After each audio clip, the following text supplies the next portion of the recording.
Good evening, everybody, and welcome to Carving It Up Live right here on Twitter, as well as the Carving It Up YouTube channel and the Grid Network YouTube channel. As always, I'm Bryson Carver, very excited to be with y'all on a beautiful, and I do mean a beautiful, Wednesday afternoon. You know, a lot going on in the world of sports, a lot revolving around the National Basketball Association. Congratulations. Didn't have time, as crazy as this sounds, to do a UConn segment, but congratulations to the Huskies for winning yet another national title, the sixth since 1999. A lot of NBA stuff. Giannis is hurt. We actually got some breaking news mere minutes before the show started today. Get you caught up to the latest up-to-date stuff with Giannis and why I will reinforce my belief why he has already played his final game, or will play his final game as a Milwaukee Buck this month in April. I'll detail that in about 15 minutes or so. Also, Carving Up the Context, our weekly segment we do every single Wednesday.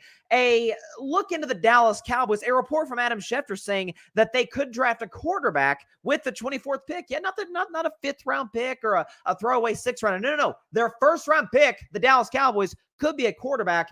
I think for those of you that know how big of a fan I am of Dak Prescott, my take may blow your minds. Like, literally may blow your minds in 30 minutes or so on Carving Up the Context. Bryson's Best 10, the other segment we do every Wednesday. My top 10 NBA teams entering the final days. We're just got a few days left of the regular season. My top 10 teams in the NBA, including one team and a couple, actually, that might surprise you given where I've sort of viewed them all season long.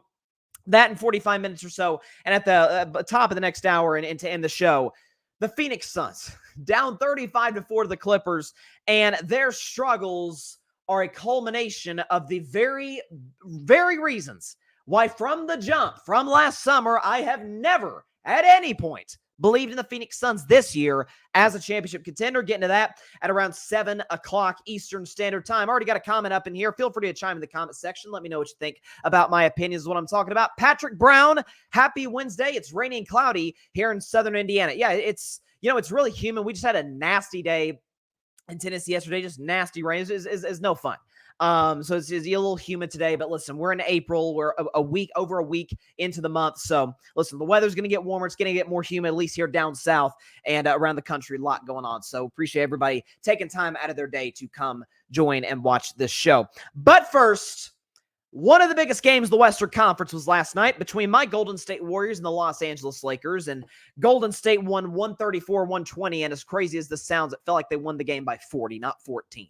So Golden State, and full disclosure, by the way, the Lakers didn't have Anthony Davis, who was elbowed right in the dome on Sunday against the Minnesota Timberwolves, and the Lakers lost to start the week. And LeBron James, literally, according to Dave McMenamin of ESPN, literally did not show up to the arena until an hour before tip-off because he missed Sunday's game due to flu-like symptoms. And so this was sort of like his flu game. And to LeBron's credit, he was really good last night, okay? Dropped 33, 11, and 7 on 14 of 22 shooting from the field. So LeBron did his part.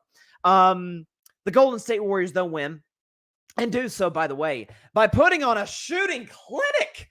And I mean a shooting clinic. You gotta listen to this, folks. The Golden State Warriors, 26 of 41 from three-point range. That is 63% from three. They shot better than three, 63%, than they did from two, almost 59%, okay? Steph Curry went 6 for 6 from three-point range. Klay Thompson went 5 for 10 from three-point range. He had 27 to lead the Warriors. Draymond Green went 5 for 5 from three in the first half, which he has not done that since Game 7 of the 2016 Finals, which personally I believe to be the greatest game Draymond's ever played.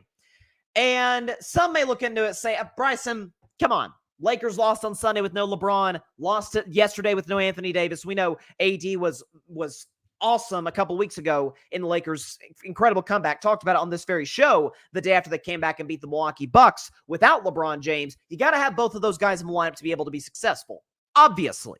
But this game was massive because of the simple fact that now Golden State, while they still sit at the 10 seed, they are tied with the Lakers in the loss column. And most importantly, have the tiebreaker. They took 3 of 4 against the Lakers this season. Okay, took 2 in LA, took 1 at home in Golden State, and have been able to, again, play much better basketball as of late. If you look at the last 9 games for the Golden State Warriors, they've been arguably the best team in the NBA ever since I called them out. Matter of fact, let's just take that graphic off for just a moment. Ever since I called the Golden State Warriors out, day after they lost to the Minnesota Timberwolves on the road, Steph was amazing. Nobody else was. I said, okay, The Warriors are at risk of losing Steph either this summer or next summer if he asks out, because they don't have a single consistent number 2 scorer for Steph. Like, it's just not working right now. And I'm like, the Warriors will have to go 9-3. You can put the tweet up right now. This is minutes before they played the Miami Heat on a Tuesday night game in South Beach. I tweeted this right here from 2 weeks ago, March 26th. You can read it right there for the YouTube and Twitter audience. Warriors have 12 games left and sit at the 10 seed entering tonight's game.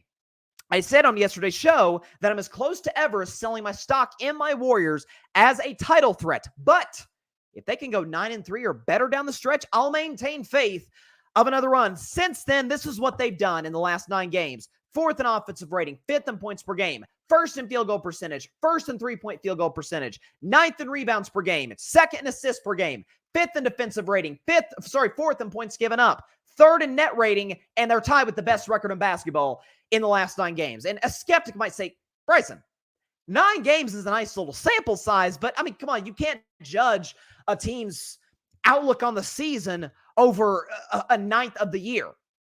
Fair enough.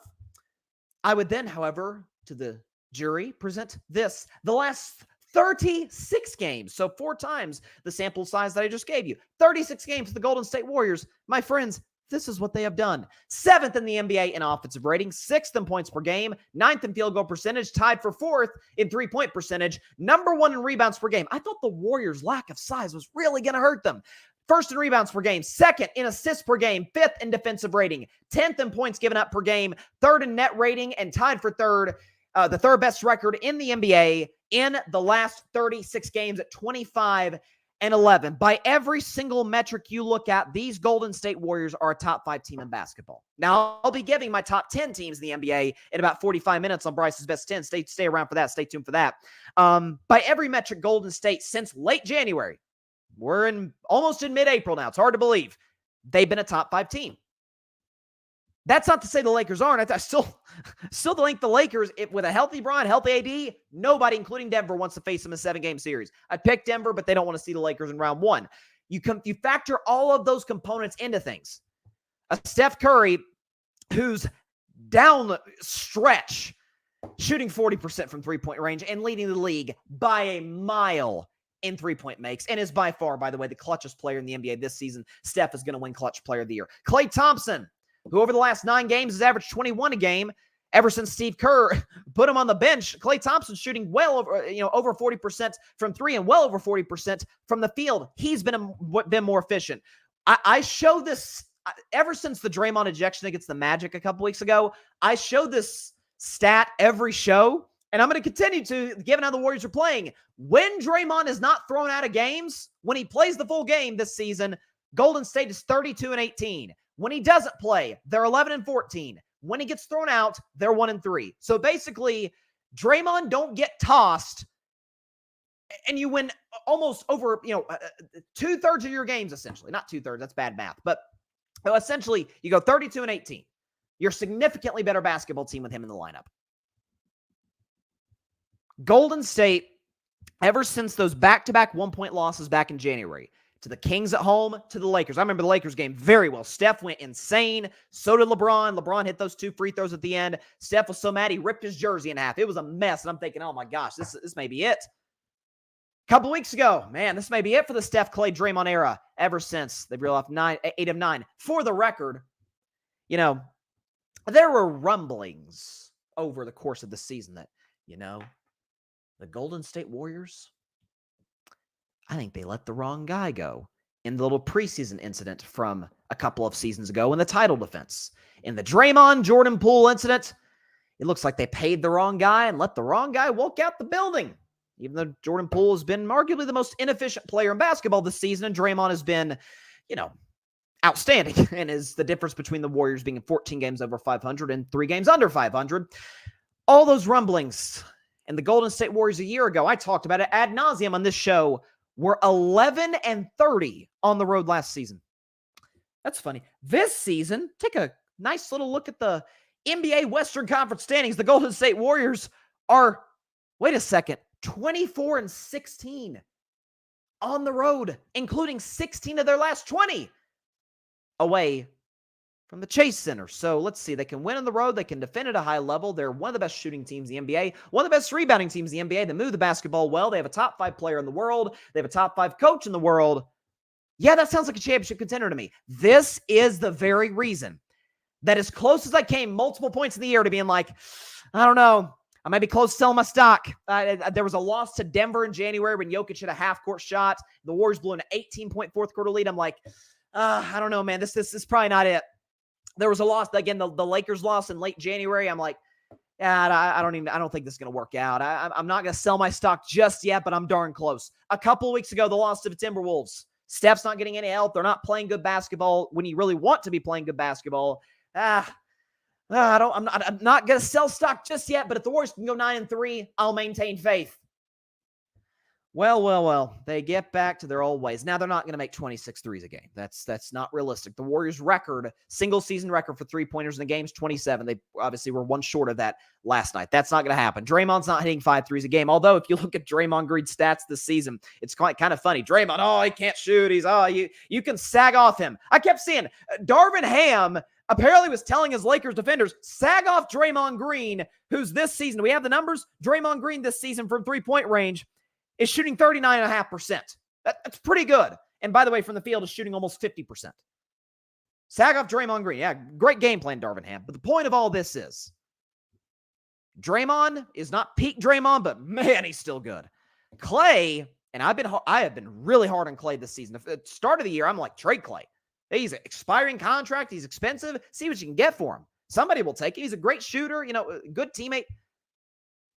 Clay looks like the old Clay. If he can, the last 9 games, last 36 games, last 20-odd games ever since Kerr put him on the bench and then put him back in the starting lineup a couple weeks back, if Klay Thompson can be some semblance of this in the playoffs, because if you remember a year ago, Clay was bad in the playoffs, especially against the Lakers. He was horrendous. If he can be this, think about this, folks. Oh, this bad season for Golden State. Funny. They've already tied last year's win total. They won 44 games last year, 44 this year. Now, the ironic thing is they were the 6th seed a year ago. They're going to be best case the 9 seed this year in the play-in tournament. But all things considered, all the you-know-what Golden State's been through, and you look at those players' faces last night, they're smiling. They're cutting up with each other. They're playing great basketball. The vibes are back, unlike a year ago when Jordan Poole screwed up the locker room. All of a sudden, you look up and you're like, they're back. Matter of fact, they never left. They came close to leaving the party a couple times. The bullies at the club, try to kick them out, but no. We've been here. We've done this before. Golden State, 134. Lakers, 120. They look pretty good, if I do say so myself. Check the comment section. Patrick Brown. Jordan Poole, the Shaqtin' a Fool player of the year. Oh, you don't say. We saw that a lot last year in Golden State, with him, this clowner. I mean, I guess that's the only word I think of that would signify what Jordan Poole's done this season. Looks like we're dealing with some connection issues. We good? I got my monitor up here. I think we're good. Okay, just want to make sure. The monitor was acting funny. Looks like the Wi-Fi connection is good. So just want to make sure of that. I want to make sure 100% before we can move on to our Bucks topic, because I don't want the connection to be bad for future YouTube clips or Instagram or TikTok, stuff like that. Okay, so again, and as far as the Lakers are concerned, look, all season long I've said I'm not selling my Warriors stock, not selling my Lakers stock. I am very close to selling my Lakers stock because if you don't have a healthy AD and LeBron, you're not going anywhere. You need both of those guys healthy, ready to go. LeBron, while still great, is not, again, as I use 2018 LeBron, where he can take a terrible team to the freaking finals. He's not that anymore. Not to mention, one thing that's going to plague the Lakers, and I think is going to be their undoing, regardless if they get in the playoffs or not, regardless if LeBron and AD are healthy or not, is Darvin Ham's rotations are abysmal.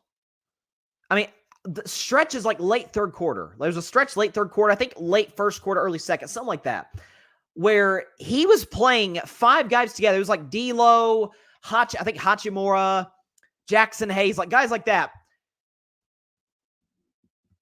80's out, LeBron's on the bench, and you put Austin Reeves, who in this game is your second best scorer, on the bench with LeBron. Like, why at all times, LeBron and Austin Reeves, one of them is not on the court at all times is beyond me.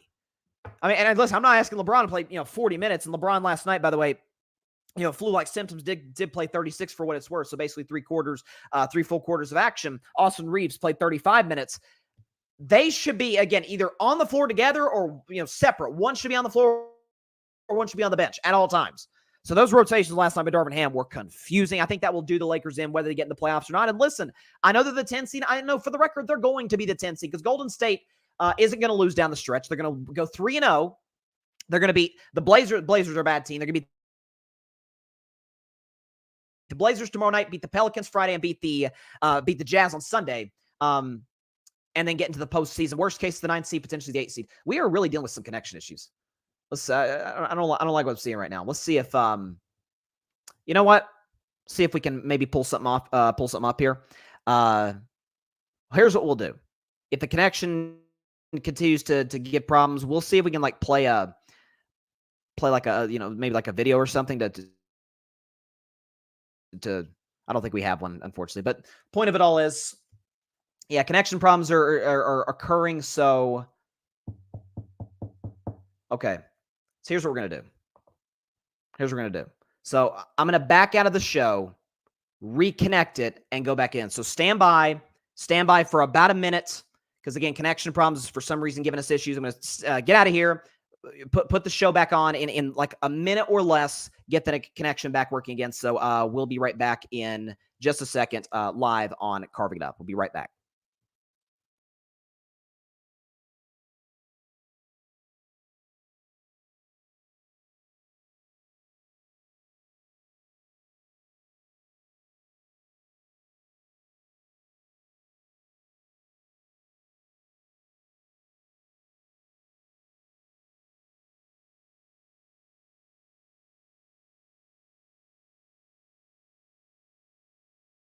We should be back in the show right now, hopefully with a better connection. That was a Wi-Fi issue sometimes where I'm at, so we should be good to go. Monitor looks good, connection looks good. Hopefully you guys can hear me loud and clear, so hopefully that wasn't too much of an issue. Okay, Patrick Brown, Darvin Ham. Yeah, it's bad. The rotations he puts out there and the game plans, again, look, I get you'd rather Draymond shoot than Clay or Steph, but again, this is a darn near 40% three-point shooter. Like, Draymond usually makes 1 or 2 threes a game. Like I say, it's usually early on. But once Draymond hits 2, it's like, yeah, go ahead and push up on him a little bit. Again, but that's also a credit to the Warriors where, okay, if you're going to sag off one of the 3, Steph, Clay, or Draymond, that's an easy answer who you're going to do that on. But at the same time, man, Jackson Hayes, D up on him a little bit. Draymond's not at the stage of his career where he can beat you off the dribble. So, game plan by Ham. Patrick, we got the Grizzlies and Pelicans to finish the season. Hopefully AD comes back somewhat healthy. At this point, Patrick, and thank you, he says audio and video is better. Great. When do the Lakers, so the Lakers next game, you said against the Grizzlies and Pelicans. To me, I'd sit AD for the Grizzlies game. You can beat Memphis without Ja, obviously, with no Anthony Davis. So I would play, LeBron, play all the guys, as long as LeBron's, over the flu. Play them against Memphis. That would be tomorrow or Friday. Get a couple days off. Play AD in that last game in New Orleans. You could be in a position to grab the 9 seed if Golden State were to lose, which I don't think they are. I think the Warriors are going to run the table from here, go 3-0. And frankly, to be completely honest, I think Sacramento's going to go 1-2. Golden State's going to go 3-0. And in what looked like season from hell part 2, Golden State weathers the storm, goes 11-1 down the stretch, nabs the 8 seed. I mean, are you kidding me? And if they win the 7-8 game, they're the 7 seed. Now, you'd like to avoid Denver, but if you're in the 7-8 game, you essentially control when you play Denver. Because you're going to face them. Everybody's going to face Denver at some point. They're by far, to me, the team to beat out west. Top 10 teams in the NBA coming up in about 35 minutes or so. But that's where I'm at on Golden State. By the way, massive game, Denver and Timberwolves tonight. Denver is a 6.5-point home favorite. That game tips off at 10 Eastern. On ESPN. That one will basically decide the 1 seed because Denver and Minnesota are both tied right now at 55 and 24. It'll essentially decide the 1 seed because both teams only have 2 games left in the season and have to hope the other team, I guess, loses twice, depending on tiebreakers. Shifting now to a team that I've been hard on for a few months now, and I think I've been pretty validated in doing so is the Milwaukee Bucks. So it just gets worse. The nightmare season for Milwaukee continues to get worse. So coming into this game, I laid out the Doc Rivers stats. Ever since I defended Milwaukee firing Adrian Griffin because there were some serious locker room issues. I mean, Terry Stotts left the team before the season started, so there were some issues there. The Giannis Dame fit is clunky at best. Maybe it'll take another season to get it right, but I'm quite pessimistic on that, and I love both players. I just don't think they fit together. They fire Adrian Griffin, kind of the David Blatt situation. And by the way, Cavs fired David Blatt, brought in Ty Lue, won the title. So it obviously worked for them. And I think the Bucks made the right decision in firing Adrian Griffin. But when they brought in Doc Rivers, I said their season is over. We know Doc Rivers, when he's down, even worse, when he's up 3-1, has lost 3 times. He's horrible in game 6s and game 7s. And as I gave out this week or on Monday, and I've given out multiple times this season, when Doc Rivers, think about this, folks, digest this on your Wednesday night. When Doc Rivers gets his 3rd win in a best-of-7 series, after that point, he has a 33% winning percentage. It's bad. So that component onto it as well. And it just got worse. So yesterday, in an impressive win over the Boston Celtics, who weirdly didn't shoot a free throw, which I found really strange. It's been an odd end to the NBA regular season. Boston didn't shoot a free throw. Boston had nothing to play for. They don't have anything to play for. They've locked up the 1 seed home court throughout the playoffs. And here's what happened. Milwaukee's up. They did end up winning this game, but Milwaukee's up big, 3rd quarter. Boston, I think Derek White makes a corner 3. And this is Giannis after inbounding to Damian Lillard. We'll show it off for the YouTube and Twitter audience and sort of narrate for the podcast audience. Here's Giannis. No contact whatsoever, goes down on the floor. We'll show it a couple more times here. Giannis injured, goes down. He's holding that lower calf Achilles area. Again, no contact, isn't pushed by anybody. There's nobody in the vicinity of Giannis, and he goes down right there, and he obviously limped to the locker room, didn't play the rest of the game. We did get an update minutes before the show started tonight that said, I think it was from Chris Haynes or from Woj, one of the two, that say that Giannis Antetokounmpo is, do we have it right here? Okay, according to Shams Charania, and Chris Haynes reported right after, Giannis Antetokounmpo will miss the remaining 3 games of the regular season and receive daily treatment and evaluation on the calf strain. And again, Chris Haynes echoed that same report not long after. So Giannis going to miss the rest of the regular season. Milwaukee right now is the 2 seed. They're a game up on the Phoenix Suns. It's kind of going to be the Phoenix Suns. The New York Knicks battle for that 2 seed is going to commence over the last few games of the regular season. I haven't believed in Milwaukee all season. I think that goes without saying, or certainly since the Doc Rivers hiring.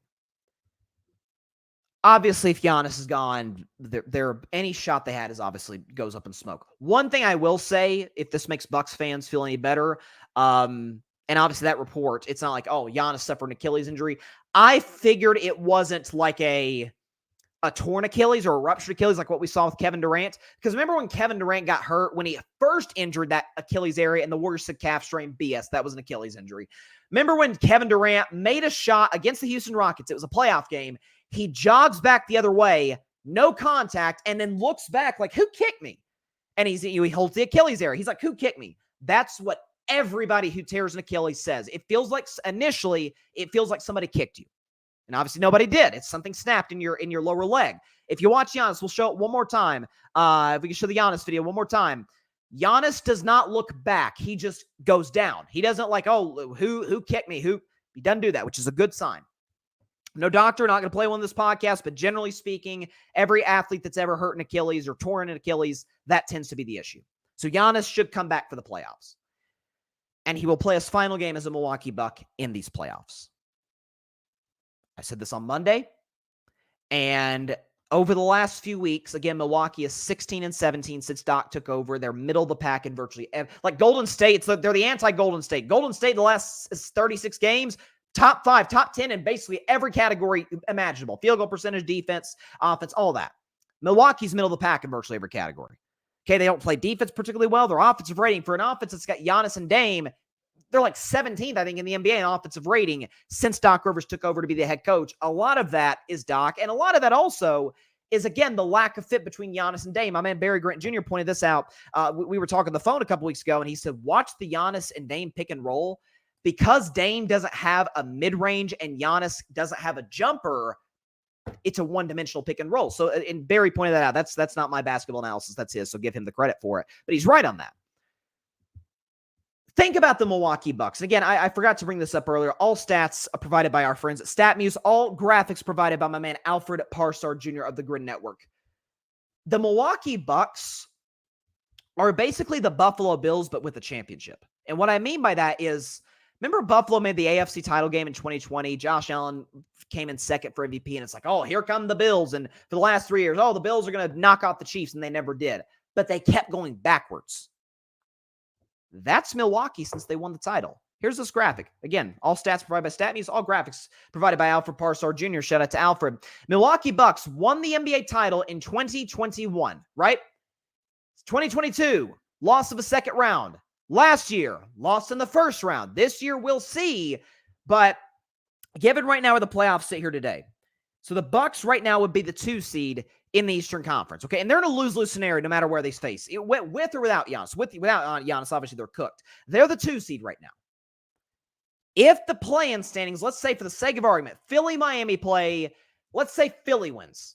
Well, let's see. Embiid looks amazing, and for his sketchy playoff history, he's good in the first round. Embiid's first-round stats, second-round stats, night and day.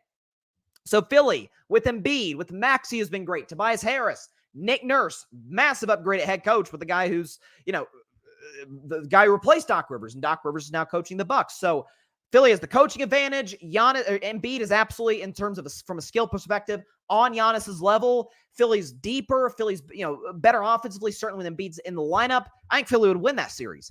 If they draw Miami, well, let's see. That's been the team that's knocked off Milwaukee twice in a gentleman's sweep in the last 5 seasons. So that's a terrible matchup for Milwaukee. If they fall to the 3 seed, if the Knicks jump them, Milwaukee falls to the 3 seed.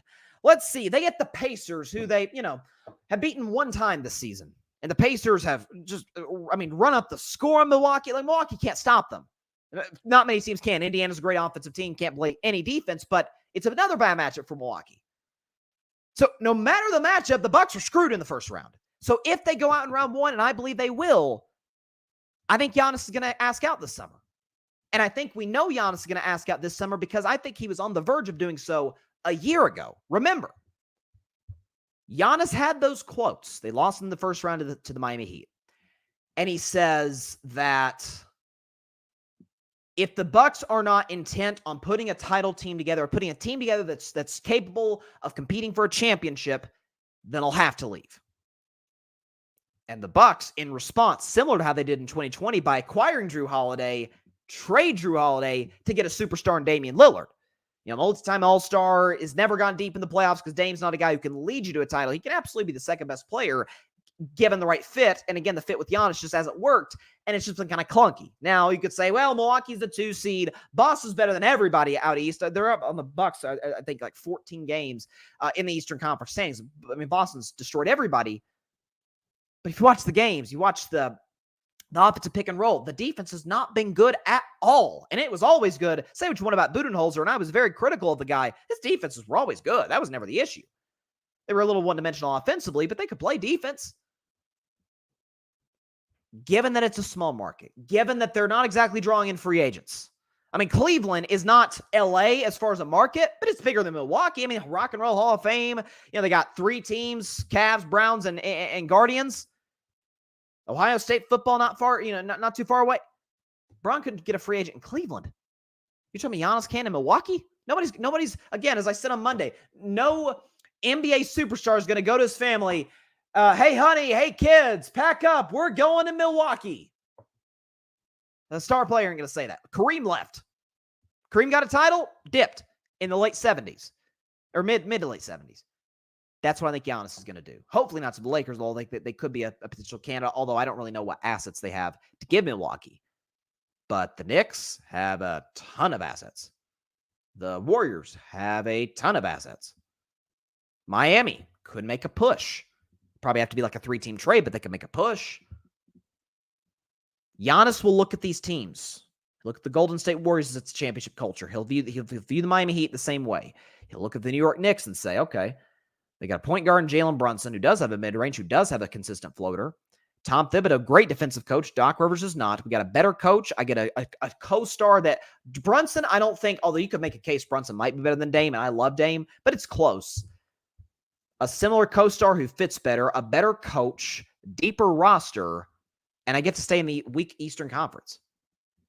Golden State championship culture. I get to play with freaking Steph Curry. Who doesn't want to do that? KD got to play with Steph, got 2 titles out of it. I think Giannis Antetokounmpo is going to play his final game as a Milwaukee Buck this month. Because at this point, what other moves can the Bucks make? I mean, it'll be assume they move on from Doc, which Doc may resign. They may not even have to make a decision. Doc may make it for him. Because Doc, you watch these press conferences, man, he looked like he didn't want to be there, which is odd because he took the job mid-season after having kind of a cush announcing job for ESPN. But Doc was like, yeah, I see why I didn't stay in coaching to a certain extent. But if Doc leaves, they fire him. That'll be 4 head coaches in 3 years in Milwaukee. That'll be, in all likelihood, I believe, 2 first-round exits in a row. That will be a co-star in Dame who's getting older, is very expensive, and doesn't fit with Giannis. An older roster, Brook Lopez. I mean, Bobby Portis is the quote-unquote young guy. He's almost 30. I'm telling you, I think this is going to be history. Where they say history often repeats itself, this is literally going to be like Kareem in the 70s, where it got to a point, and Milwaukee came close to winning other titles in the 70s, but never got to where they were, obviously, in 1971. And Kareem at the end was like, I want to play for a better organization and one that can draw in free agents. Thus, Kareem ended up a Laker, got another 5 titles out of it. I think it'll be the exact same thing with Milwaukee's next superstar, Giannis, doing something similar. And for the record, his tenure in Milwaukee was very successful. 2 MVPs, Defensive Player of the Year, and the man won a freaking championship. That's all that Milwaukee could have asked for. So I don't think there'll be any vitriol toward Giannis in Milwaukee, but that's where we're at.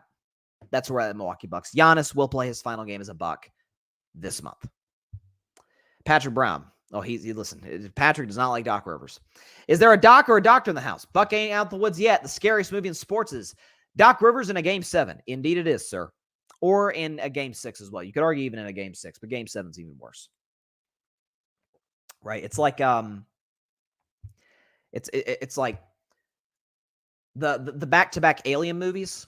Like, I prefer the original over Aliens. Personally, I like the original. I like the horror feel a bit better. Not that I'm against the typical 1980s action movie, James Cameron, all that, but I don't know. The first one is just classic. It's a classic horror movie. Like the actual monster, you don't see it. I think, how long do you see it in the movie? Like, just for a few minutes combined, I think. Like, you barely see it, but it's the main character, essentially. Like, that's Doc Rivers. Patrick, if Patrick's still here and to the rest of the audience, like, I feel like the first one's scary than the second because the second, the monsters are everywhere. It's like a bug infestation. Like, they're everywhere.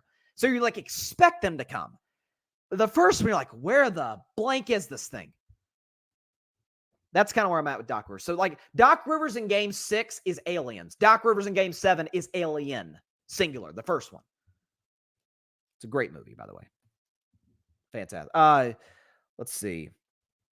Oh, sorry. I thought we had some breaking news just come in. Never mind. My bad. By the way, WNBA draft this coming Monday. Caitlin Clark's going to go #1 at the Indiana Fever. Saw this today where the Indiana Fever, not doing a segment on this, but I figure it should be mentioned. The Indiana Fever had 1 nationally televised game a year ago. Out of 40 games, they had 1 nationally televised game. This year, 36. So, again, star power is a very real thing in sports, and Caitlin Clark certainly provides that. And I saw with the Vegas Aces, the back-to-back WNBA champions, kind of the new dynasty of the WNBA, they moved their game against the Indiana Fever to T-Mobile Arena, which is where the Golden Knights, the hockey team, plays their home games to get an extra, 2,000 seats. Because the place can be sold out to see Caitlin Clark. So we're going to talk about this, by the way, in an hour and a half on the 8 o'clock spot. We're doing a special 8 o'clock spot on a Wednesday night. We typically go on Tuesdays. We're going on a Wednesday. And I'm the host / moderator. We got the same returning cast as we had from a week ago. So Barry Grant Jr., who won the show, John Rivera, Fan Perspective podcast host, as well as Keith Nandon, a brand new contributor to the 8 o'clock spot to the Grid Network. He's going to be on as well. So the same 3 from last week. We had a very fun time, so definitely be sure to check that out again in about an hour and a half at 8 p.m. Eastern, 5 p.m. Pacific time, live on the Grid's YouTube channel and the Grid's Twitter account. And we're going to have a lot of stuff to talk about. We are going to talk about Caitlin Clark and can she save the WNBA. But that stat, though, right, 36 out of 40 games for the Indiana Fever will be on national television. Telling you, Have they put out the full schedule? Okay, well, this says May 3rd. Oh, that's a preseason game. Okay, so that doesn't count. No, we don't care about the preseason. Okay, so Caitlin's first game will be against the Connecticut Sun at Connecticut. This will be at 7:30 Eastern on ESPN2. That's going to be on May 14th. So that is on a Tuesday. You know what I'd be curious to see, folks, and then we'll move on to carving up the context. We're holding the Dallas Cowboys in quarterback selection. You guys are definitely going to stay tuned for that because I got a crazy opinion and a crazy theory of what could happen. But Fever Sun, Tuesday, May 14th. Okay, so that's middle of the NBA playoffs. That's like end of the second round. Conference finals area. Well, actually, that'll be like start of the second round. I'm curious what the games will be that day because again, NBA playoffs, that's the money makers for Adam Silver, for the TV networks, for everybody. I'm curious to see how that game will do against an NBA playoff game. Like if it's Boston, who's a 4 seed, Orlando, or who's the other 5 seed right now? Shoot, I'm blanking out east. Because the Knicks are the 3 seed right now. 5 seed out east is the Cavs. Okay. So say Boston against Orlando or Cleveland versus Caitlin Clark's debut. Because it'll tip off around the same time. East Coast. I wouldn't bet money that Caitlin's game will get better ratings than a second round NBA playoff game, but I'm just saying. It depends on what the game is. I don't know. I mean, Boston-Orlando's not that intriguing of a matchup. But Boston-Cleveland, I'm not going to lie to you. Cleveland's not getting out of the first round. It's Cleveland. So no likelihood Boston-Orlando. Or Boston, the Knicks might be different. If it's at Madison Square Garden, that'll probably beat the Fever game out. But there you go. So Caitlin Clark star power. It's a very real thing. All right. So there's a segment we do every Wednesday. It's called Carving Up the Context. And it's a segment where there's a story that has been discussed and has been in the amongst the sports talk media. Amongst fans, amongst people on social media. And there's one story revolving the Dallas Cowboys that might sound crazy to some or maybe even unrealistic to some. To me, crazy as it sounds, I actually think it has a chance of happening. And I'll detail that on this week's edition of Carving Up the Context. So as prime time, Deion Sanders himself says, "Give me my theme music."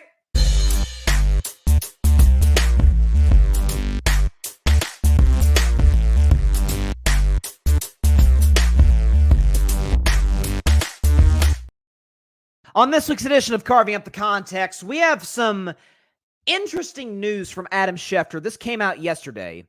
Adam Schefter was on NFL Live. This was yesterday. He was talking about the Cowboys and talking about, there's obviously the looming Dak, Jerry Jones, contract negotiation. Dak only has 1 year left in his deal. I talked about that ad nauseum on this show. Hopefully I'll talk about it less now than I did 3 or 4 years ago because, that story got really old really quickly. But Dak, the Cowboys seem content. They're going to play this thing out, and he's going to be a free agent in 2025. And I've said it, Dallas either needs to extend him and fix their terrible salary cap situation or trade him and get something for Dak. If they just let him walk, that's bad business. Adam Schefter on NFL Live yesterday. Quote, "What are they going to do at quarterback if they lose Dak? That's interesting.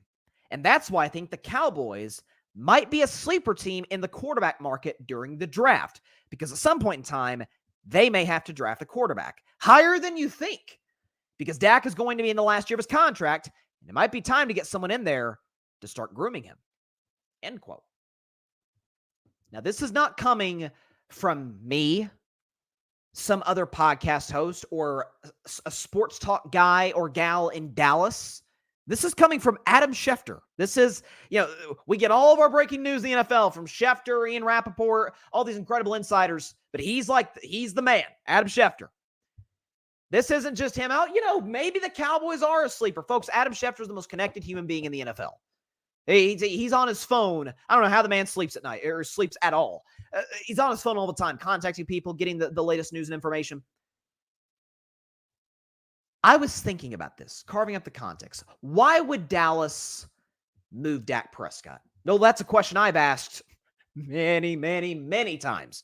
I've used Washington as an example. Washington Commanders, where Kirk Cousins was there, and, Kirk isn't as good, and I think Dak's better than Kirk, by the way, by a significant margin, but Kirk Cousins, he's not Brady, he's not Drew Brees. I don't think he can get us the next level.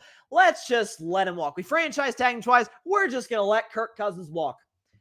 Yeah, how's that worked out for Washington? You could say, well, what about Kirk? He only won one playoff game. It's better than what they had. Sam Howell, and I think Washington has started 11 different quarterbacks since Kirk Cousins left in free agency in 2018. How's that worked out for Washington? Because what they had then is what Dallas has now, an impulsive, meddling, egomaniacal owner. Here's the thing, though. Now, Jerry Jones may be a brilliant businessman as it pertains to marketing the Dallas Cowboys. They are, after all, the most valuable sports franchise on planet Earth, the Dallas Cowboys. Star, Frisco, AT&T Stadium, the whole bit, on TV every week. As a GM, he, let's just say, leaves a lot to be desired. But if Jerry doesn't extend Dak, which to me, I want to emphasize this as much as I can, I think he'd be out of his mind not to extend a quarterback at the level of Dak Prescott. Dak, the last year, if we have the stats, was outstanding do we have this in virtually every statistical category a year ago? Dak Prescott, second in completion percentage, second in touchdown interception ratio, second in QBR, and third in offensive target percentage. I'm not sure what that stat means, to be completely honest with you, but I saw it and I thought it looked good, so might as well add that. So Dak's a great quarterback. Is he Mahomes? No, because nobody is. Is he Burrow? Is he Lamar Jackson? Is he Josh Allen? He's actually closer to Allen than you think, but no. But if they don't extend Dak, and you have the 24th pick in the draft, we all mostly assume that the first four quarterbacks of this draft, in no particular order, we know Caleb Williams is going number 1 to Chicago, but the other 3 are as follows. Jaden Daniels, who I will put it out there today, he's going to Washington. I've heard for weeks, Jaden Daniels is going to the Washington Commanders. We don't even doesn't need to be any drama about it. Drake May's not going 2. Jaden Daniels going number 2 to Commanders. And then Drake May or McCarthy, J.J. McCarthy, who I don't totally get the hype around him. That aside, those would be the first 4 quarterbacks selected. We can put up the draft board right here, okay? So these are for the podcast audience, I've got the NFL draft first-round selection board up right now on the screen. Dallas sitting there at 24. Now, Minnesota has 2 first-round picks at 11 and 23. They, to me, likely trade up with the Chargers in all likelihood. That'd be a great trade for the Chargers. Get some more picks for Jim Harbaugh to be able to select the guy they want. McCarthy, Drake May, whoever it is. But the 2 quarterbacks that most draft and analysts think will slip, Bo Nix and Michael Penix Jr. I think Bo Nix is fine. I think he's a second-round-ish talent. I don't love his arm strength, leaves some things to be desired. Again, he's probably, to me, he reminds me of a much better Kenny Pickett. And against a Steelers fan, yikes. Kind of feels like he's reached a ceiling. Why has he been in college since pre-COVID? Michael Penix Jr. has been in college a while, though. But however, a lot higher upside. Better arm, more accurate. Mobile enough. Is he going to be Lamar Jackson? No, but he can move. If, and I want to emphasize this, and only if Michael Penix Jr. is available and the Dallas Cowboys are on the clock with the 24th pick in the 2024 NFL Draft, they should select him. If they're doing smart business. If they don't extend Dak, they're crazy to let him walk. Crazy. Let him walk for nothing. Because some team will outbid Dallas. Then what do? You say, wait, why would you take Penix? Here's why. Let's be honest with ourselves for a second. Look at the NFC. Do we really, honestly, take Dallas that seriously as a Super Bowl contender? Because I don't. San Francisco, we've seen what San Francisco's done to Dallas. Every year they beat him worse. San Francisco's better. Detroit's better. I think we saw Green Bay's absolutely. Green Bay stomped Dallas in Dallas. Green Bay's better. I think the Rams are better, but Stafford, and at that point, it's is it Dallas, Philly? It's kind of a tug of war between those 2 teams. 5th or 6th best team at best in the NFC. And there's always every year. Houston was the team last year. There's always one team a year we're wow, they came out of nowhere. Who knows? Maybe it's Chicago with Caleb Williams. We'll see. What pick in the first round would convince skeptics like myself, oh, Dallas, okay, they're back. That is a contender. Because the receiving core is one of the weakest in the league absent CeeDee Lamb. The offensive line lost, the second best left tackle in the league in Tyron Smith. The defense has had to shave off some of their key pieces. The organization, more on this in just a moment, is reportedly, quote, fed up. And as their patience has worn thin with Micah Parsons. How are they a contender? They're not. So now, if you're smart and you don't extend Dak, you go into a rebuild. You take Michael Penix Jr., then here's what you do. Here's where it gets fun.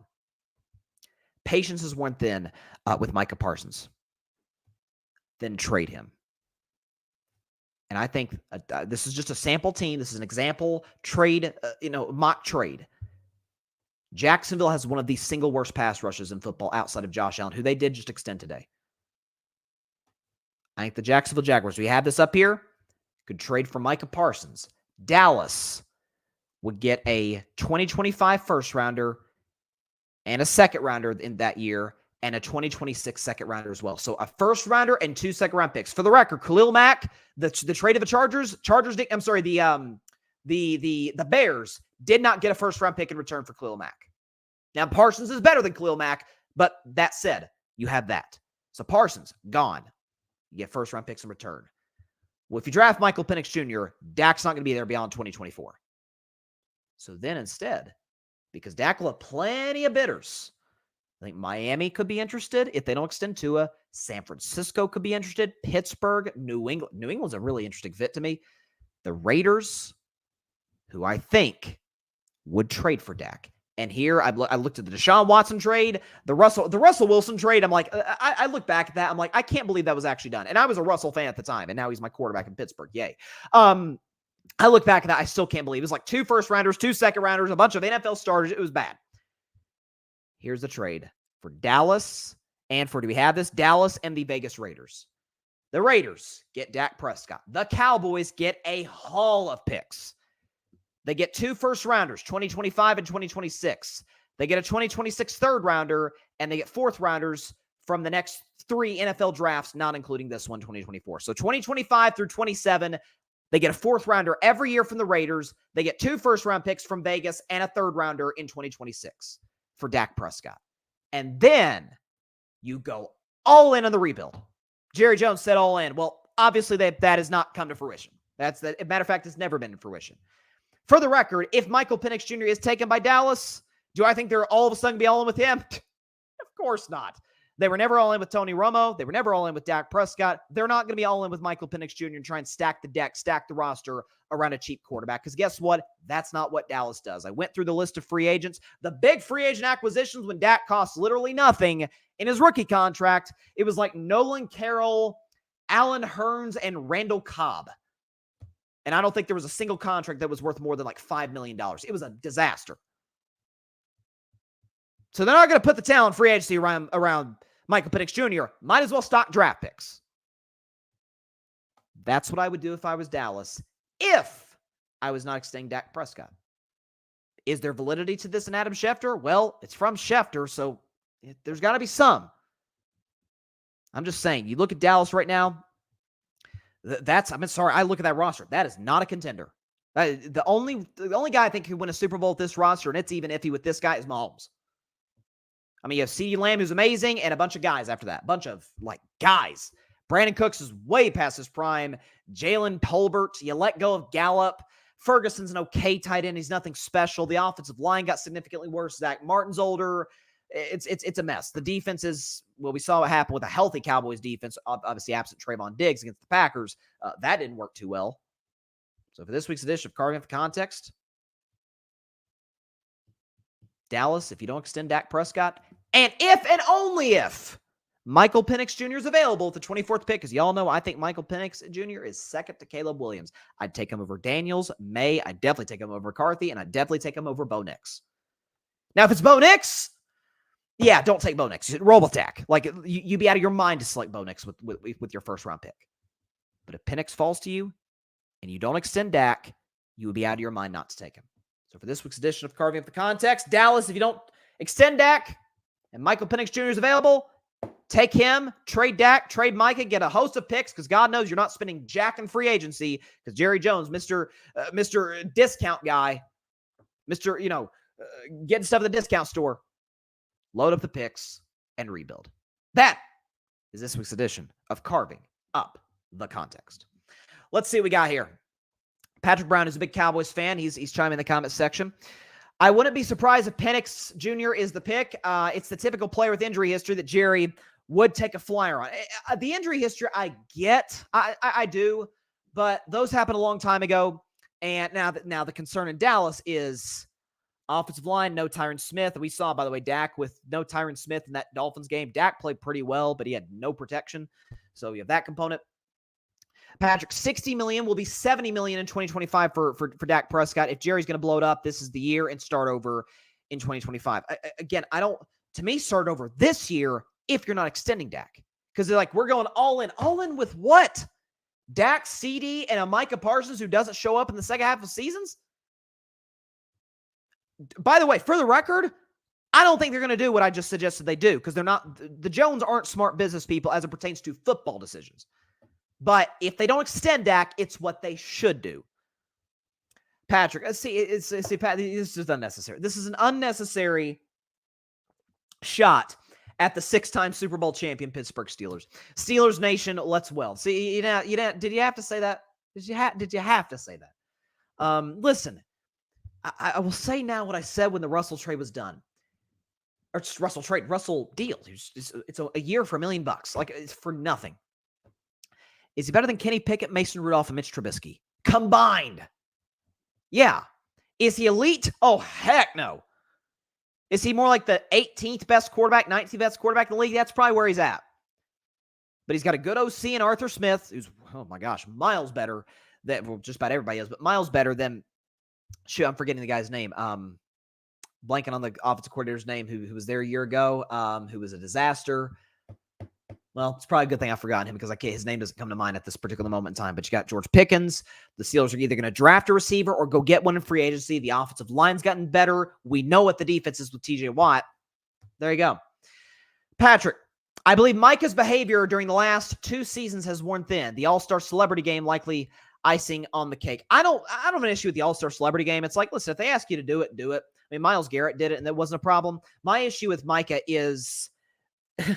This was mind-boggling to me, where, listen, if you want to have a podcast, my thing with athlete podcasts is this, and the last thing I want to sound like is the country club guy, like, oh, you only certain people are allowed here in this podcasting space. No. If you're in a Jason Kelce, Travis Kelce, Draymond Green, heck, now LeBron with JJ Redick. If you are a guy or woman who has proven, okay, this podcast thing is not gonna be a distraction. It's not gonna interfere with their play on the in between the lines. We're good. Micah at the end of seasons has kind of disappeared. I mean, name one. Micah Parsons played 4 playoff games. Name one moment in any of them. Doesn't exist. He's been, last year against the Packers, it's probably the worst game of his career. I think he had like 1 pressure in the game. He's terrible. Patrick, and he's 100%. Patrick's 100% right here. Micah isn't in the same atmosphere as TJ Watt and Myles Garrett. He can't impact the game the same way that those two can. They still find a way to get home. Yeah, they do. And even though, by the way, I hear this from Cowboys fans all the time, and I love Cowboys fans. We got a bunch here at the Grid Network. We got a whole Cowboys. Actually, we got 2 Cowboys podcasts. EJ Savage, Boys of the Zone. Shout out to him. Cowboys Camp fans. Shout out to those guys. Love all 4. They're fantastic human beings and content creators. Sometimes I hear from them. Sometimes I hear from Cowboys fans. Oh, Micah Parsons gets held every play. Yes, so does TJ freaking Watt. He still gets the quarterback. He still led the league in sacks 3 times. Like, I don't want to hear it from Micah. So, yeah, that's what I'd do if I were Dallas if you don't extend Dak. Because Lord knows they ain't competing for anything this year other than a potential NFC East championship. And we know nobody's won that division two years in a row since like the Bush administration. It's kind of mind-boggling. Okay, transition now. Bryson's best 10.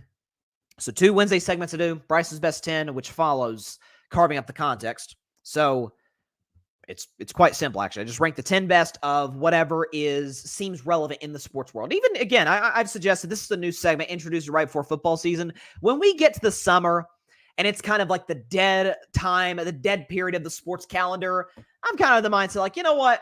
Let's go for Bryson's best 10 of other like non-sports topics. I think that'll be fun to do.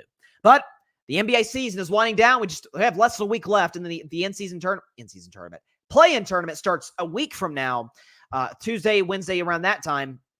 So I felt like it was fitting to kind of look at, okay, who are the 10 best teams in the NBA?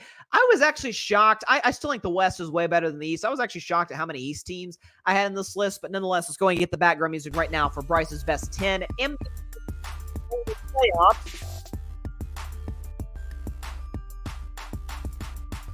At number 10, the 10th best team in the NBA right now is, this is going to shock y'all, the Los Angeles Clippers. The Clippers are the 10th best team in the National Basketball Association. Here's why. So, look, do I think they're a title contender? I don't. I simply do not see the Clippers as a team that can win the championship this year.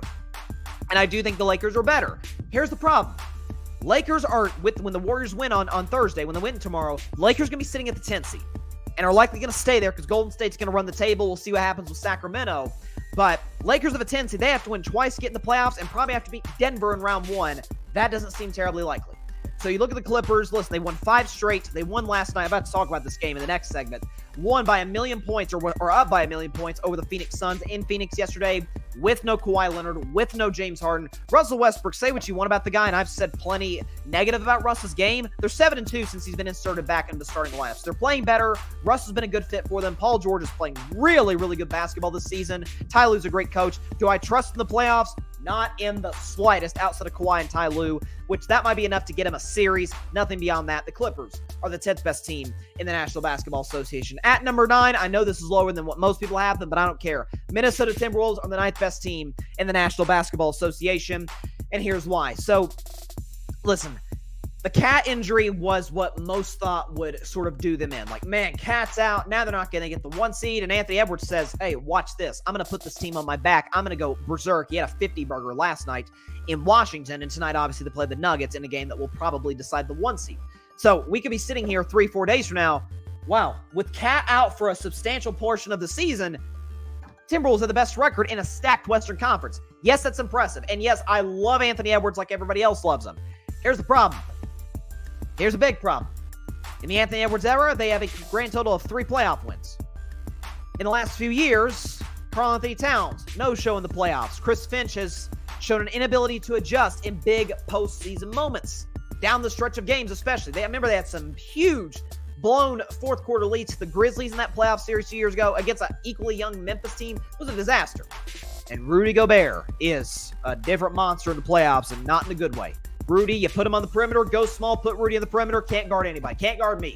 Okay, he's not the defensive player of the year in that regard that many believe him to be. Mike Conley's still effective, but he is getting up there in age. This feels like if the Timberwolves go deep, go anywhere, it's going to be an Anthony Edwards, just show in the playoffs and really establishing himself as potentially one of the 5 best players in the NBA already this early into his career. Other than that, I do not trust the Timberwolves at all, but I do respect the record. Therefore, I have them as the 9th best team in the NBA. At number 8, it is the New York Knicks. The Knicks are the 8th best team in the NBA, and here's why. So they would have been higher if Julius Randle had come back.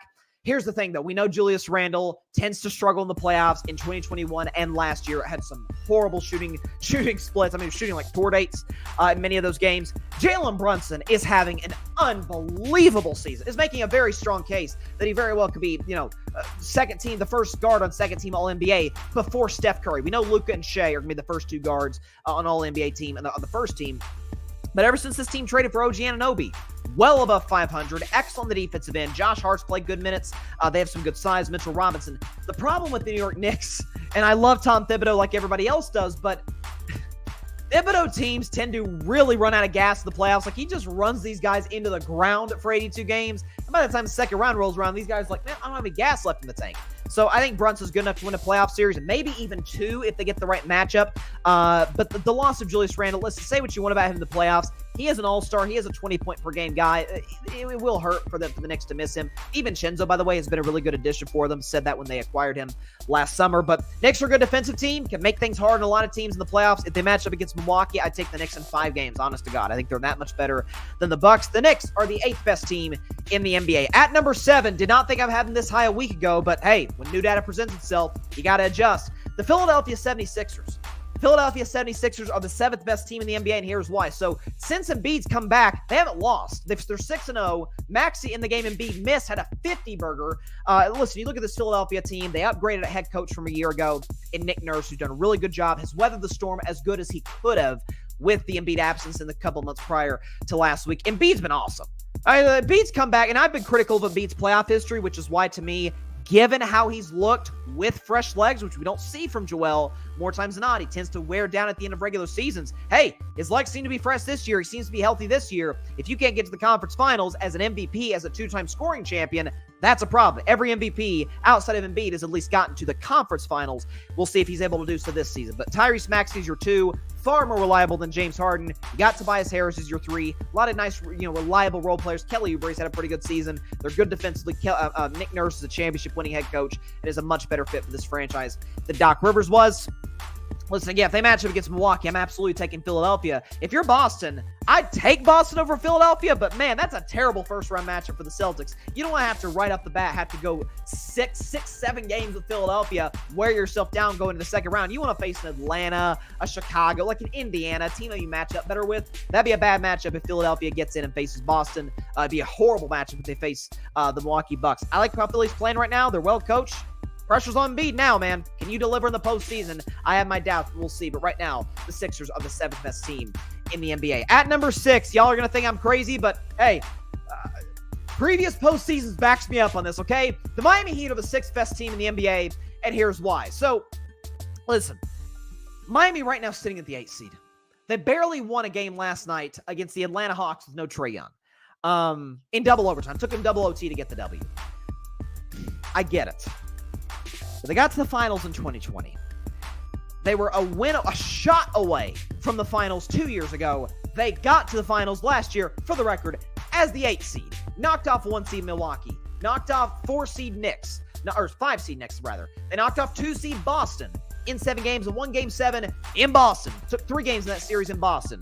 When you have the best coach in the NBA by the name of Eric Spoelstra, when you have Jimmy Butler, who's one of the best player performers we have in this league, when you have Bam Adebayo, when you have these young guys like Jovic and Hawkes who are stepping up and giving good minutes, Tyler Hero, unlike a year ago, is going to be back and healthy, ready to go for the playoffs. That is a big factor. This Miami Heat team, they are the very definition of a sleeper, of a team that if you're, again, a Boston, a New York Knicks in the first round, you're like, you have to be kidding me. This is who we draw in the first round? Now, we'll see what happens. They'll likely face Philadelphia in the play-in game. Philadelphia's got a pretty good shot to win that, but don't be shocked if Miami goes and wins. They did win a Game 6 2 years ago in Philadelphia to eliminate the Sixers. But again, playoff Jimmy, Bam's great in the playoffs. They have young guys stepping up. Hero's really good, and Eric Spoelstra gets the best out of everybody on that basketball team because he's the best coach in the NBA. And that evil genius juice that Pat Riley, I don't know what he does, what he pours into this team. It's incredible. I have no evidence from this season to believe in the Miami Heat, but I do have 3 of the last 4 postseasons prior to this one to say they can win a playoff series or 2 or 3. Who knows? Miami Heat, 6th best team in the NBA. At number 5, it is the Oklahoma City Thunder. The Thunder are the 5th best team in the National Basketball Association, and here's why. So, Shai Gilgeous-Alexander is going to be a finals for MVP. He's going to be first-team All-NBA. He missed a few games, came back and dropped 38 in a comeback win over the Sacramento Kings. This OKC team, I get it. They're really young. Shai's young. Chet, Jalen Williams. I mean, it's a very, Lou Dort's like the old guy, and he's in his mid to late 20s. So this is they're the anti-Milwaukee in a certain way. Mark Daigneault's done a phenomenal job. If I had a vote for Coach of the Year, he'd get it. I think he's done a fantastic job with this group. I think this team as a whole, Isaiah Joe, obviously, this entire team as currently constructed, very young, has an incredibly bright future. I said years ago that the Thunder were going to win the 2031 NBA championship because of the picks they acquired. Sam Presti's a great GM. We know that because of his history of drafting KD, Westbrook, and Harden in 3 straight drafts. I think this team could get to the Western Conference Finals and maybe even deeper. When you have a scoring presence, a scoring threat, the way that Shai has been, maybe the playoff lights are too bright for them. Only time will tell if they face a more experienced Golden State, Lakers team, something like that. But right now, where I look at it with the Oklahoma City Thunder, I think they're a dangerous team offensively, can play good defense, especially Lou Dort, who can lock up your best offensive player and be a good shot maker, good three-point shooter on the other end. I like OKC. I think they're very well coached. They have a very bright future. Maybe I'm buying them more this year than I should just because of their youth.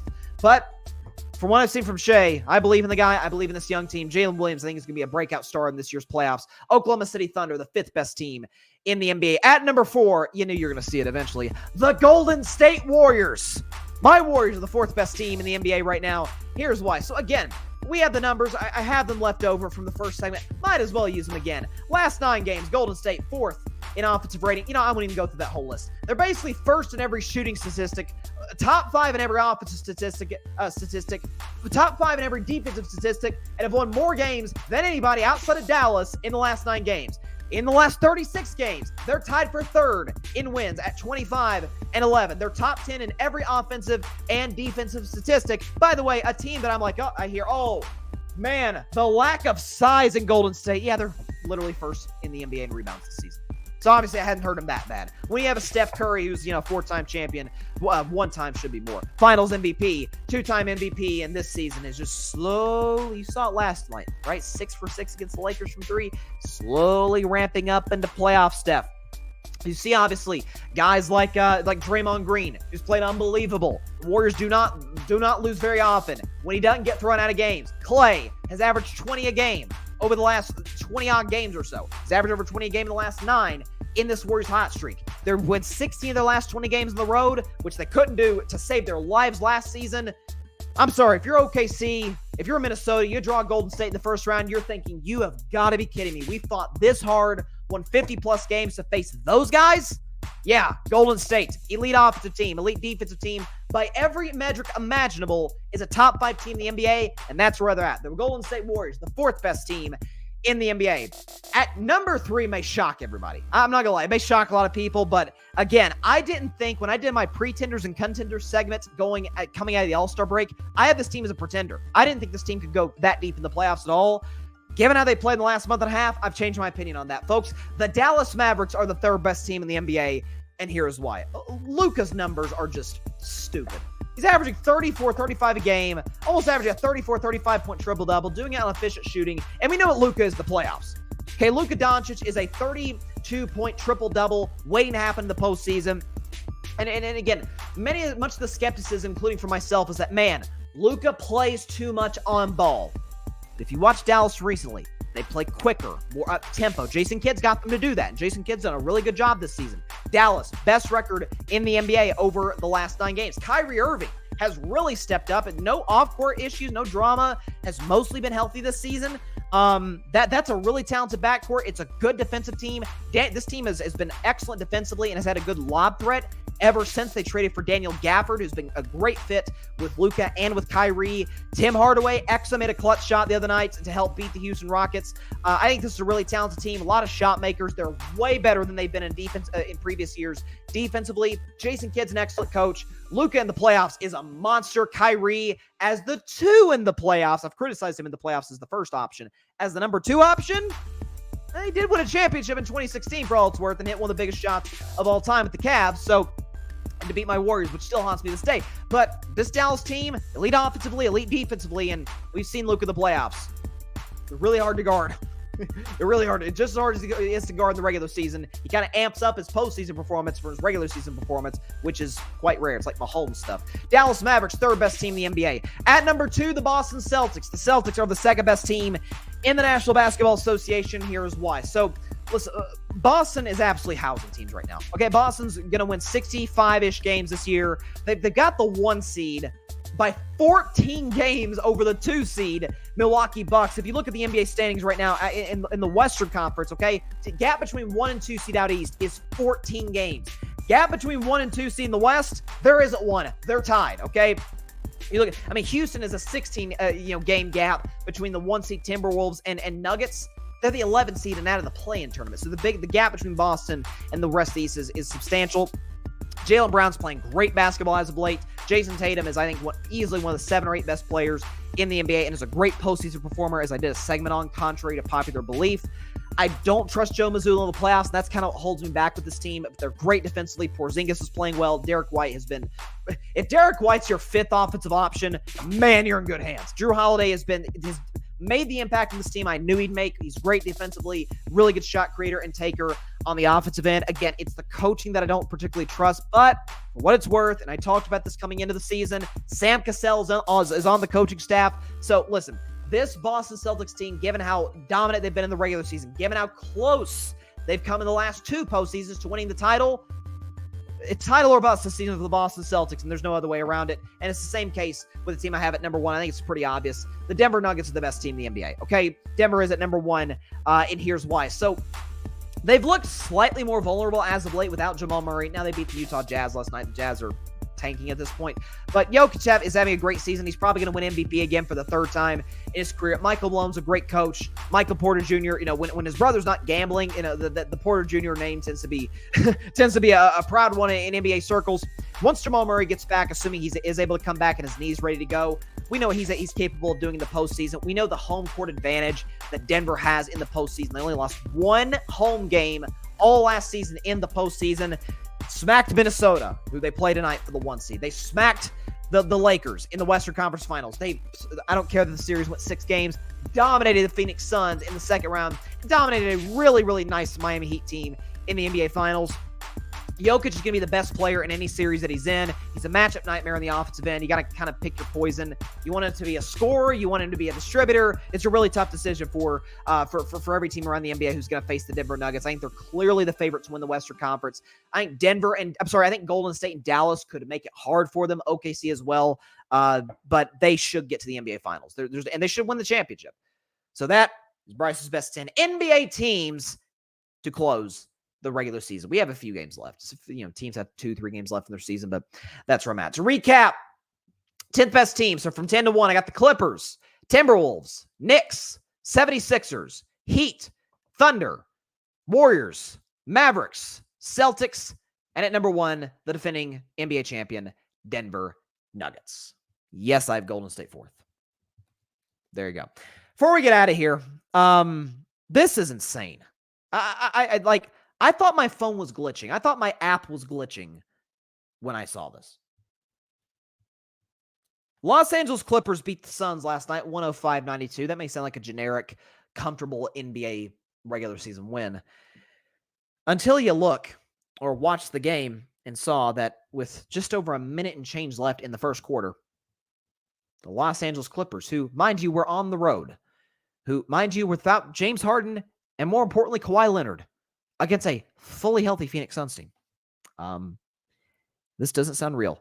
The Los Angeles Clippers over the Phoenix Suns at one point led 35-4. Just let that sink in for a moment. With a little over a minute to go, the Phoenix Suns, in a professionally organized National Basketball Association game, that matters. This wasn't no preseason game. Scored 4 points. Devin Booker shot 1 for 11 for the field for the game. Kevin Durant wasn't very good. Again, he dropped 21, but did so in 22 shots. So wasn't the typical efficient KD we've come to know and love. This is, again, the Suns aren't bad enough to be down 35-4 in any game. Okay, it's just they weren't ready to play. That falls on the coach. That falls on the players. But it also falls on the thing that I said about the Suns, or the multiple things I said about the Suns coming into this season. When they made the Bradley Beal trade, and everybody's like, oh, Suns are the biggest threat now, the Denver Nuggets. I mean, hey, they did take them 6 games a year ago. That's deeper than anybody else took them. Okay, you replace an old, aging Chris Paul with Bradley Beal, who's averaged 30 a game in multiple seasons, to go with Booker and Kevin Durant, and here we go. Here's the problem. Every single decision that the Phoenix Suns made this offseason has contributed to their demise this year. Started with the Beal trade. The Beal trade was the first big domino to fall. You trade Chris Paul to the Wizards. Obviously, the Wizards end up trading him to the Warriors for Jordan Poole. Chris Paul, by the way, been pretty good this season off the bench. They get Bradley Beal, who, while effective, is kind of an injury-riddled, older, bad defensive guy at this stage in his career. And what the Phoenix Suns did is what a teenager on NBA 2K, I almost said 2K17. It's the last great 2K game. What any teenager on NBA 2K would do. Let's just load up the best scores and we're going to win the championship. We're on my league. We're going to win the championship. Here's the problem. Actual basketball doesn't work like video game basketball. It's not contrary to popular belief. It's not the same thing. You need this thing. Dang, it escapes my mind. What is it called? A point guard. Those are kind of important. The Lakers needed Magic Johnson. The Warriors needed Steph. And the Pistons needed Isaiah Thomas. And the Jazz, even though they didn't win, they needed this guy by the name of John Stockton. And even guys who haven't won, well, Kidd won a championship late in his career, but Jason Kidd, he mattered. So did Chris Paul and Steve Nash. Point guards make a big impact towards winning championships, believe it or not. And they let one, albeit aging, but they let one of the greatest point guards in the history of the game of basketball walk.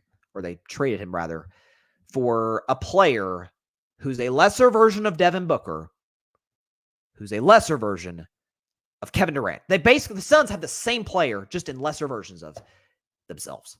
KD's awesome. So's Booker, but he's not KD. And Beal's really good, but he's not Booker. And he's obviously not Kevin Durant. Not to mention, we've known for the last couple of seasons, or the last couple of years prior to this one, that the relationship between DeAndre Ayton and Monty Williams was unable to salvage at that point. It got bad.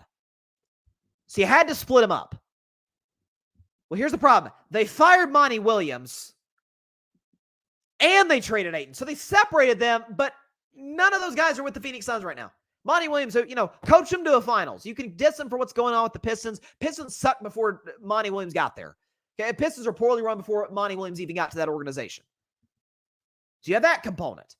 Then you trade DeAndre Ayton, who, listen, for what it's worth, I get the Portland Trailblazers are bad. I get the expectations aren't as high for dominating, as he's known as, but he did drop a 30-point double-double last night, for what it's worth, against the New Orleans Pelicans.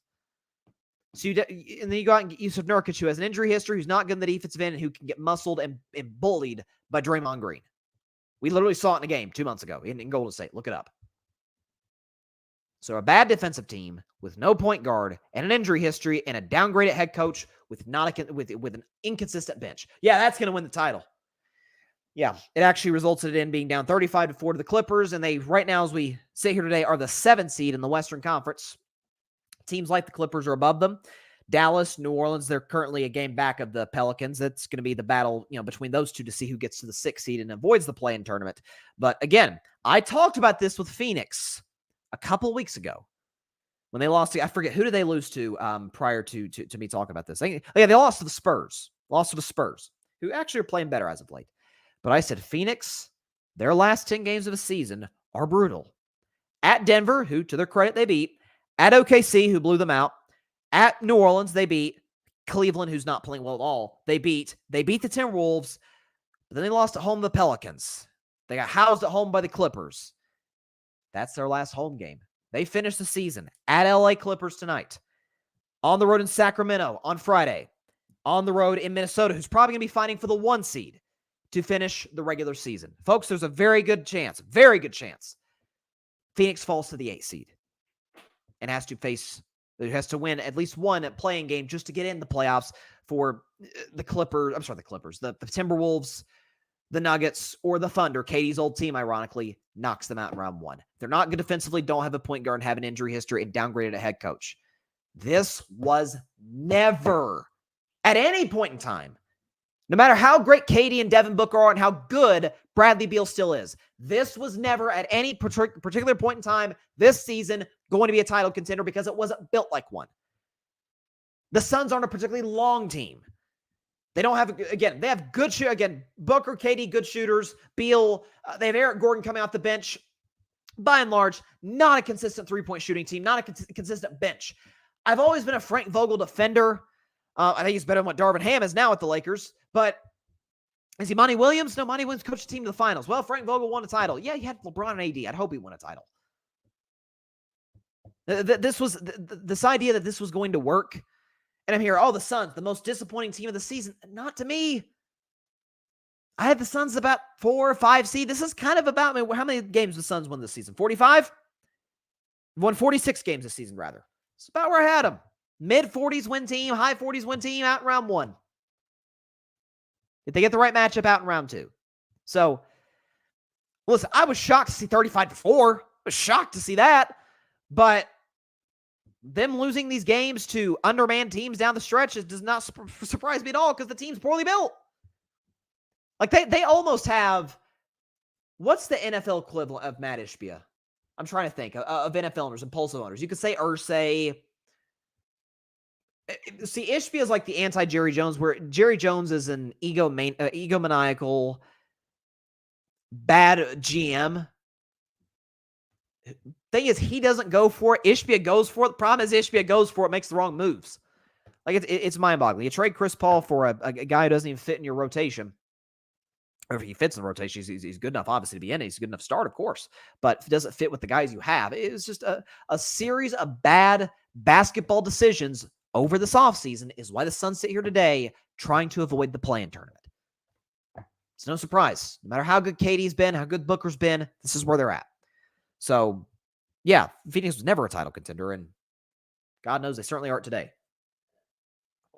Nonetheless, though, we got just a few games left in the NBA season. Again, the big game tonight, probably the biggest game left of the NBA regular season, is Minnesota-Denver tonight. It's Timberwolves-Nuggets. Both teams sitting there right now with the same record at the number 1 seed. Both teams trying to fend off Oklahoma City, who's a game back of them. Denver's 6.5-point favorite at home. That game probably decides the 1 seed. Now, is Jamal Murray back tonight? I may make an impromptu prediction. Is Jamal Murray back? Let's see. I'm trying to check because I'm curious. If the Nuggets have their number 2 guy to Jokic. A little quick research time here. Let me get some. Okay, Jamal Murray came back the other night and dropped 28. So there you go. Or tonight, last night and dropped 28. So Jamal Murray's back. Michael Porter Jr. is a game time decision, according to ESPN. As is Aaron Gordon, so that's big. I'll go Denver, though. I think Denver gets the 1 seed. What's going to happen is Denver's going to get the 1 seed. Golden State's going to go 3-0. Sacramento's going to go 1-2. Golden State is the 8 seed, wins their playing game against Phoenix or New Orleans or whoever the heck you want to put in front of them.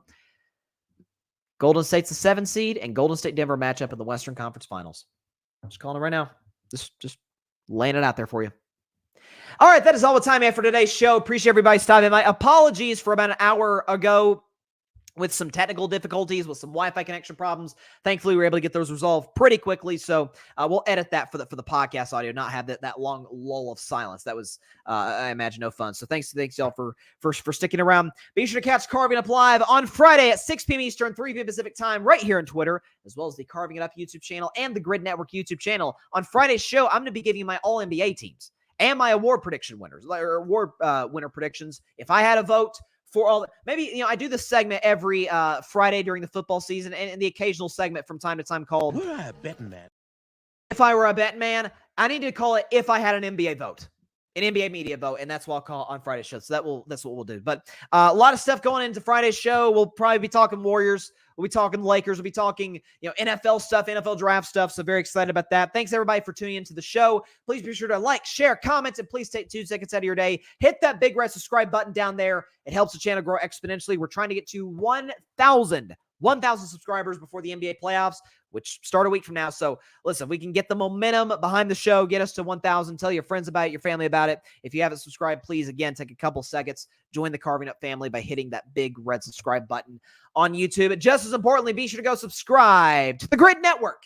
That is GRYD, the Grid Podcast Network, right here on YouTube, as well as any and everywhere you get your favorite podcast, be it Apple Podcasts, Spotify, iHeartRadio, Google Podcasts, any and everywhere that you get your favorite podcast. The 8 o'clock spot on the Grid Network, a special Wednesday edition, kicks off in a little over a half hour, 8 p.m. Eastern, 5 p.m. Pacific time. I'd check that out if I were you. Now, listen, I know there's a lot of options out there. The 8 o'clock spot is our game show on the Grid Network. I'm the host / judge / moderator. A lot of stuff to get into. We're going to be talking Caitlin Clark. We're going to be talking Cowboys, the Cowboys quarterback situation I talked about earlier. That's going to be a topic. Warriors, Lakers, who's got a better chance of winning the title? Who's to blame for the Suns' disappointing season? A lot of stuff to get into the 8 o'clock spot, so I advise you to please tune in at 8 p.m. Eastern, 5 p.m. Pacific time, in just a half hour live on the Grid Network, YouTube, and on Twitter.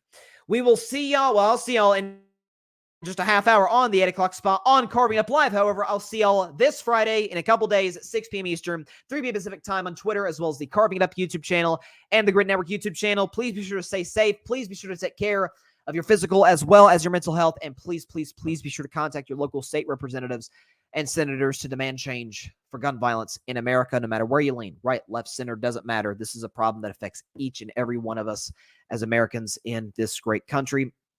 No matter what anybody on either side of the aisle tries to tell you, there is no one solution to this. There's a ton of things that we need to do to address this. So let's do our part as citizens of this great nation and address this because it needs to be. All right, 8 o'clock spot in a half hour, Carving It Up in a couple days. NBA stretch run. Baseball is still irrelevant, and the NFL is king of everything. And at this point, Caitlin Clark's the queen of everything. See y'all on Friday. Please stay safe out there. God bless y'all. Peace out. That was a bad transition. God bless y'all. Peace out. I'll do better on Friday. Thanks so much for watching the show on YouTube, and be sure to go click that big red subscribe button and check out the other clips and full shows from Carving It Up Live, as well as our other incredible content creators here on the Grid Network.